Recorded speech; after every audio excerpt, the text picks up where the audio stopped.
Hey guys, I'm going to show you how to get onto Google Classroom and to find all your course materials as well as assignments and where to turn them in. So when you go to googleclassroom.com, it's going to look like this. You will have all your different classrooms that you are signed up with.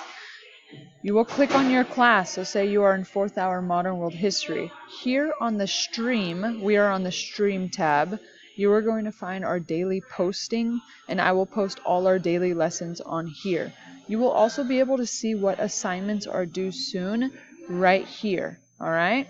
Then when you go to the classwork tab, this is where you will find all your assignments as well as past assignments and past lessons as well. Say for example you click on an assignment. This is just a course material page, but Modern World History syllabus, and there you can find it.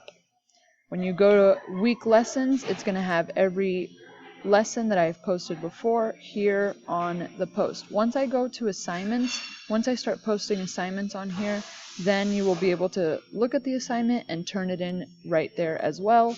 I will put all grades still on student view. I will not use Google Classroom to put in grades, but this is where you will find all your assignments and daily posts for what we are doing in class. All right, thanks.